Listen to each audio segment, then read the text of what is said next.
पुण्यात भिंतीला हिरवा रंग देत फुलांची चादर चढवलेल्या जागे मेधा कुलकर्णींनी भगवा रंग दिला। भिंतीला हिरवा रंग देणारा मूळ जागेचा मालक असल्याची माहिती।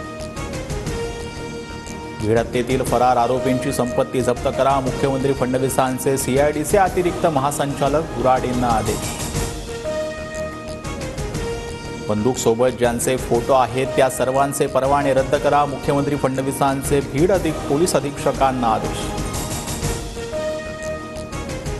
धनुभाऊ तुमची निवडणूक बोगस मतांवरची सुरेश धस यांचा निशाणा, तर भीडमध्ये गोलीमार भेजे में ढिशकावची भाषा चालते, धस यांचा आरोप।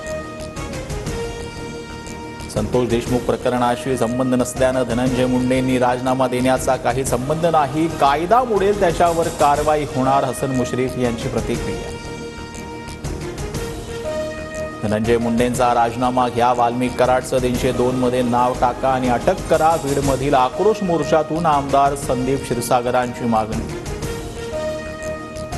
धनंजय मुंडेंना पालकमंत्री केल्यास बीडचं पालकत्व मी घेणार, दहशत चालणार नाही, संभाजीराजे छत्रपतींचा राज्य सरकारला इशारा। 3 फरार आरोपींचा मर्डर होऊन बॉड्या सापडल्याचा दमानियांचा फोन। कर्नाटकाच्या बॉर्डरवरती मर्डर झाल्याचं फोनवरील व्यक्तीनं सांगितल्याचा दमानियांचा खळबळजनक दावा। 3 डेड बॉडी सापडली, पण काही खात्रीलायक माहिती नाही, अजून आपण ओपन नाही करायचं। आमच्याकडे मर्डर झाल्याची अधिकृत माहिती नाही, दमानियांच्या दाव्यावर बीडचे पोलीस अधीक्षक नवनीत कावत यांची प्रतिक्रिया।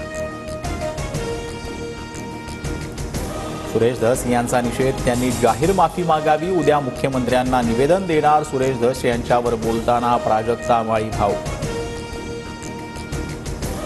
मी माफी मागणार नाही, त्यांनी माझा निषेध केला असेल तर निषेध म्हणून आजपासून हास्य जत्रा पाहणं बंद, सुरेश धस यांची प्रतिक्रिया। कलाकाराचं नाव कुणासोबत जोडू नका, बदनामी करू नका, गौतमी पाटील कडून प्राजक्ता माळींच्या भूमिकेचं समर्थन।